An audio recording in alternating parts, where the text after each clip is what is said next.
Assalamualaikum warahmatullahi wabarakatuh. Perkenalkan, nama saya Muhammad Saputra, sarjana keperawatan Magister Manajemen. Saat ini saya berstatus sebagai dosen ilmu keperawatan dan profesi nes di Universitas Cahaya Nusantara Banjarmasin. Pada kesempatan ini saya ingin menjelaskan rencana pembelajaran di semester ganjil tahun akademik 2024-2025, di mana mata kuliah saya ampu adalah keperawatan gerontik. Di sini saya akan menjelaskan capaian pembelajaran keperawatan gerontik. Setelah mengikuti kegiatan pembelajaran gerontik, mahasiswa mampu menerapkan konsep prinsip-prinsip perawatan pasien lanjut usia dalam kehidupan sehari-hari, menerapkan standar profesional dalam pelayanan keperawatan yang merupakan bagian integral dalam sistem pelayanan kesehatan, menerapkan prinsip-prinsip perawatan pasien lanjut usia dalam konteks keperawatan. Mata kuliah ini membahas tentang konsep dan prinsip perawatan pasien lanjut usia dalam asuhan keperawatan pasien lansia, melaksanakan asuhan keperawatan lanjut usia dengan pendekatan proses keperawatan pada lanjut usia dengan sebagai jenis gangguan dengan berpedoman pada standar asuhan keperawatan dan kode etik keperawatan. Untuk evaluasi pembelajaran mata kuliah keperawatan gerontik ada 6 poin penilaian, yaitu untuk ujian tengah semester 20%, untuk ujian akhir semester 30%, penugasan ada 20%, role play atau simulasi ada 10%, attitude dan sikap 10%, dan absen 10%. Metode pembelajaran pada keperawatan gerontik yaitu ada case study, yaitu mengkaji kasus dengan mencermati karakteristik kondisi kasus tersebut. Selanjutnya ada discovery learning, mencari, mengumpulkan dan menyusun informasi yang ada untuk mendeskripsikan suatu pengetahuan. Selanjutnya ada cooperative learning, yaitu membahas dan menyimpulkan masalah atau tugas yang diberikan dosen secara berkelompok. Dan problem based learning and inquiry, bisa disebut sebagai PBL, belajar dengan menggali atau mencari informasi serta memanfaatkan informasi tersebut untuk memecahkan masalah faktual atau yang direncanakan oleh dosen. Selanjutnya ada SGD atau kelompok belajar kecil, mempelajari dan menjalankan suatu peran yang ditugaskan kepada atau mempraktekkan, mencoba berbagai modal yang telah disiapkan. Selanjutnya ada role play dan simulasi, yaitu pembelajaran dan menjalankan suatu peran yang ditugaskan kepada mempraktekkan atau mencoba berbagai modal yang telah disiapkan.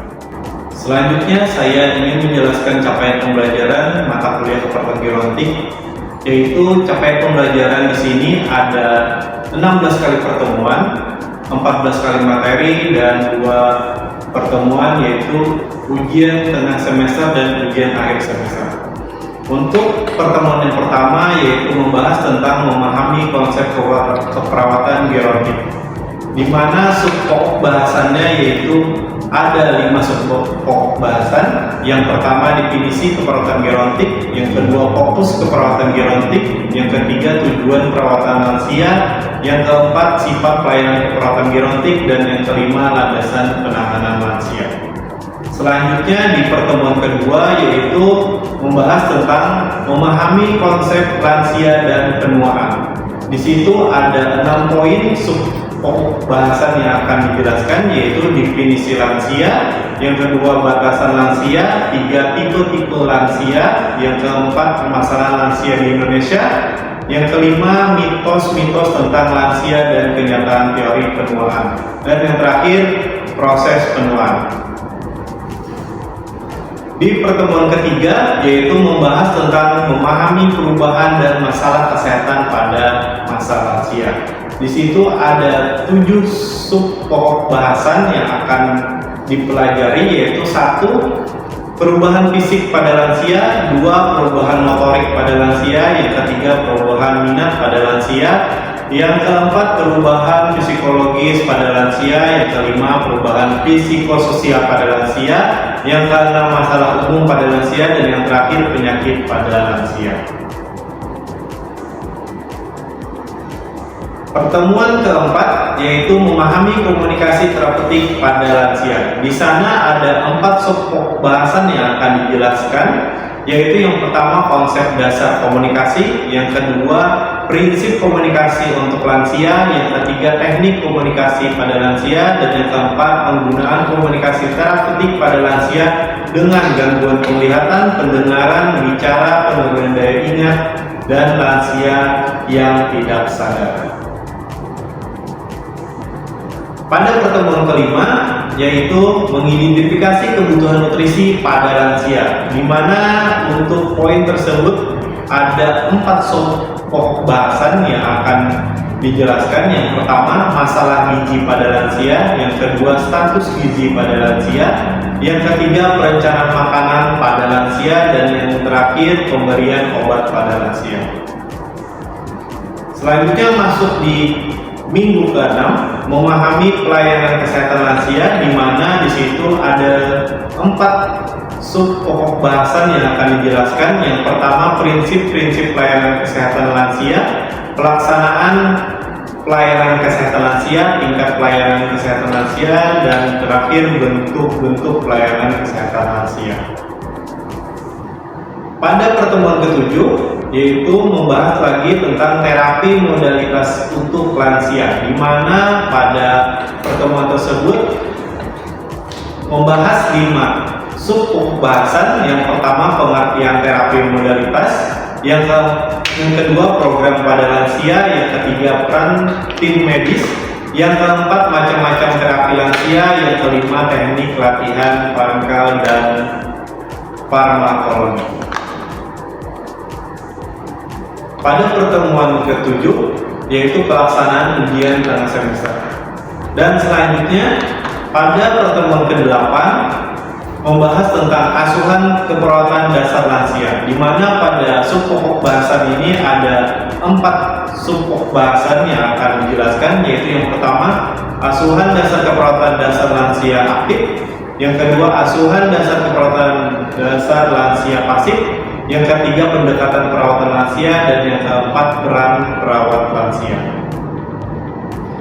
Di pertemuan ke-9 membahas tentang proses keperawatan gerontik, yaitu ada 4 subpokok bahasan yang akan dijelaskan, yaitu yang pertama tujuan asuhan keperawatan gerontik, yang kedua pengkajian dasar lansia, yang keempat pengumpulan data lansia, dan yang keempat ulang 9. Seharusnya ada 3 dari sampai 4. Ulang.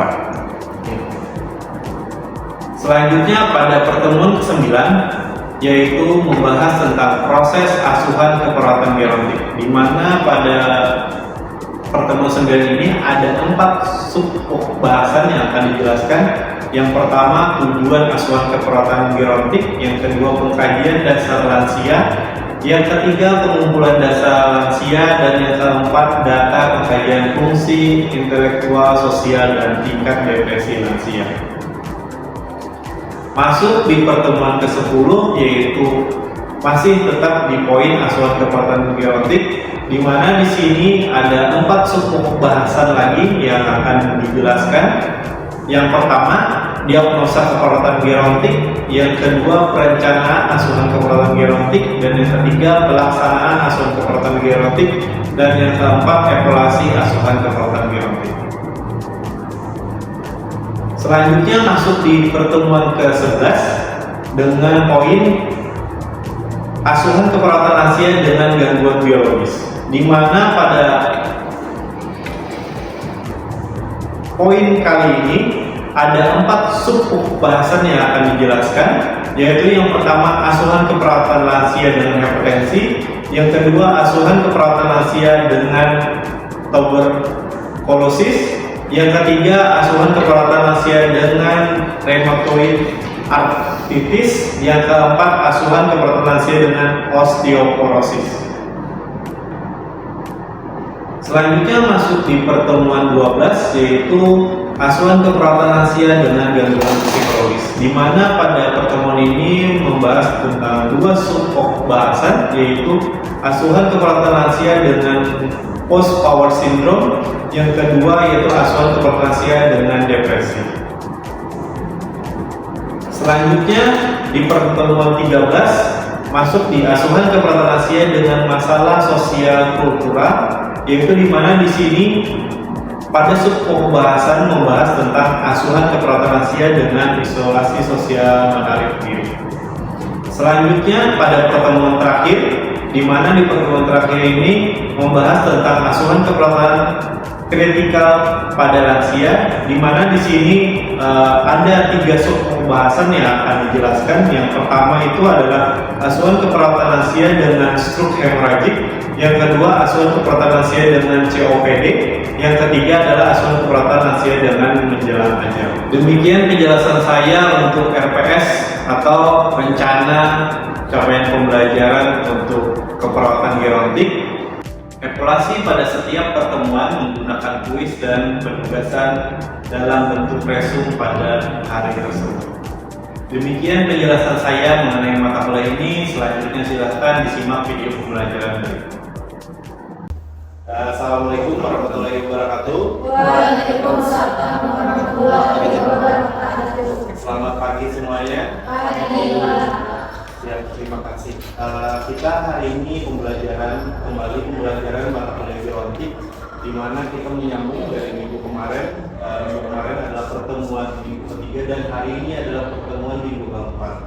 Nah, untuk pembelajaran di minggu ketiga kemarin, apakah ada yang bisa memberitahu Bapak atau menjelaskan kepada teman-temannya bahwa poin-poin apa saja yang kita pelajari pada minggu ketiga kemarin? Oke, silakan. Ada yang mau menjelaskan? Ya, silakan. Minggu sebelumnya itu ada membahas tentang perubahan yang terjadi pada fisik, motorik, minat ataupun psikologis pada lansia. Oke, siap. Terima kasih. Mungkin ada yang lagi bisa menambahkan lagi? Ya, silakan. Masalah umum pada lansia. Masalah umum pada lansia. Oke, silakan. Ada yang mau menambahkan lagi mungkin? Oke, silakan. Gantian mungkin yang di depan dulu. Perubahan psikososial pada lansia, Pak. Oke, terima kasih. Terus yang di belakang, mungkin? Penyakit pada lansia. Penyakit pada lansia. Oke, terima kasih yang sudah menjelaskan poin atau materi yang minggu lalu yang sudah kita diskusikan sama-sama atau kita pelajari. Kemudian kita masuk di minggu keempat hari ini, kita mempelajari tentang namanya prinsip komunikasi untuk lansia. Oke. Jadi di sini Bapak ada menjelaskan poin-poin apa saja terkait tentang komunikasi terhadap lansia dan hal apa saja yang harus diperhatikan terhadap pada saat melakukan komunikasi pada lansia. Nah, jadi mungkin poin secara umumnya dulu saya menjelaskan bahwa pada saat komunikasi pada lansia, poin yang harus diperhatikan adalah fokus kepada si lansia pada saat kita mau melakukan komunikasi pada lansia. Terus sabar menghadapi pada saat kita komunikasi pada lansia, dan selanjutnya adalah menciptakan lingkungan yang nyaman dan memperhatikan bahasa yang singkat dan jelas agar dipahami oleh lansia. Nah, dari beberapa poin tersebut mungkin ada yang ditanyakan dari kalian semua, silakan. Oke, silakan. Nama saya Safa izin bertanya. Pada lansia yang mengalami isolasi sosial, Ya. yang kurang dalam berpartisipasi pada kegiatan yang ada di panti, misalkan itu bagaimana pelaksanaannya atau mengkomunikasikannya kita sebagai perawat kepada lansianya agar ikut berpartisipasi pada kegiatan tersebut. Oke, siap. Terima kasih. Pertanyaan yang bagus dari Hani Satriasa. Mungkin Bapak jawab dari pertanyaan Hari bahwa bagaimana caranya mengajak si lansia yang mengalami hambatan isolasi sosial ya. Jadi yang pertama itu apabila kita akan melaksanakan kegiatan untuk mengajak si lansia, kita ajak dulu si lansia 1 hari sebelum untuk melaksanakannya. Jadi misalnya kita mau melaksanakan ada ada kegiatan misalnya di hari Selasa atau hari Rabu, mungkin kita sehari sebelumnya kita ajak dulu si lansianya, ajak dulu dan kita jelaskan untuk kegiatan apa saja yang mau kita ajak untuk si lansianya, seperti itu. Nah, untuk itu setelah kita menjalankan seperti itu, pada saat kita mau mengajak di hari pelaksanaan 1 jam atau 2 jam sebelum pelaksanaan kita mengajak si lansia, kita ingatkan lagi dan kita beri informasi lagi kepada si lansia tersebut agar si lansia itu mengingat bahwa kita sudah membuat janji untuk mengajak si lansia tersebut untuk kegiatan yang sudah ada disediakan oleh panti atau teman-teman yang menyiapkan untuk kegiatan agar si lansia tersebut bisa komunikasi atau bisa bergaul dengan lingkungan sosialnya. Mungkin seperti itu. Mungkin bisa dipahami? Bisa. Oke, siap.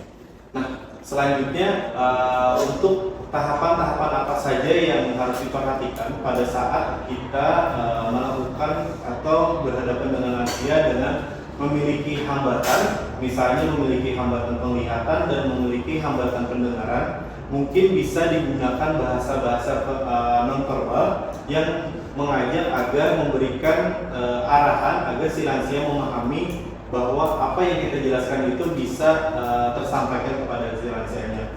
Mungkin bisa melakukan dengan sentuhan kepada si lansianya atau bisa juga kita memberikan gambar atau menunjukkan gambar kepada si lansia agar untuk mengajak si lansia atau mengarahkan si lansia untuk melakukan sesuatu sesuai dengan tujuan yang kita harapkan. Mungkin seperti itu. Oke. Nah, selanjutnya dari kalian apakah ada yang ditanyakan lagi terkait tentang komunikasi kepada si lansia? Oke, silakan. Perkenalkan, nama saya Desti Yazinieva.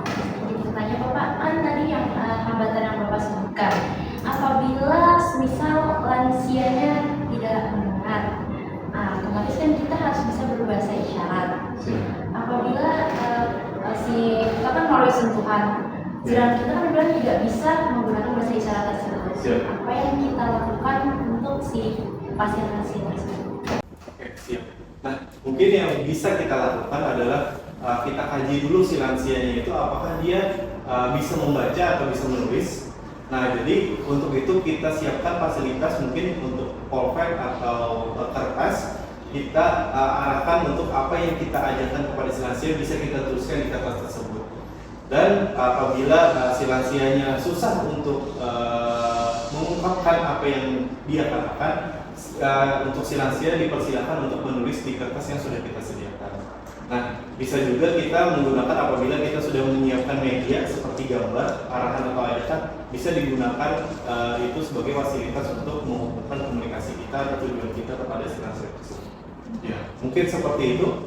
Ya, bisa dipahami? Oke.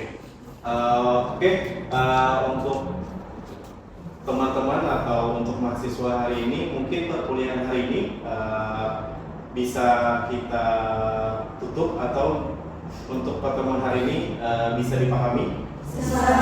Oke, siap. Mungkin ada pertanyaan lagi dari teman-teman di sini? Oke, silakan. Perkenalkan, saya Siti Rahman. Saya ingin bertanya, kenapa keterampilan komunikasi pada lansia sangat penting bagi seorang perawat? Oke, pertanyaan sangat bagus. Jadi kenapa keterampilan komunikasi pada lansia itu harus bisa dihandle oleh seorang perawat? Karena perawat itu kunci pertamanya adalah bagaimana cara menggali suatu masalah yang ada pada si lansia atau kepada si pasien. Nah, jadi kuncinya utama bagaimana komunikasi itu bisa berjalan dengan baik. Artinya untuk menggali sesuatu masalah pada si pasien atau pada klien atau pada lansia digunakan bahasa komunikasi yang bisa menyampaikan tujuan yang pengen kita harapkan. Makanya untuk pembelajaran komunikasi itu sangat penting bagi perawat agar pada saat si perawat di lapangan mau mengaplikasikan tugasnya sebagai asuhan keperawatan, jadi tujuan manfaat yang mau dilakukan itu bisa tercapaikan kepada si lansia tersebut. Mungkin seperti itu. Oke, mungkin bisa dipahami untuk saat ini. Apabila tidak ada pertanyaan untuk di sesi ini atau di minggu ini untuk materi ini saya cukupkan dengan mengucapkan alhamdulillahirabbil alamin dan saya tutup. Wassalamualaikum warahmatullahi wabarakatuh. Waalaikumsalam warahmatullahi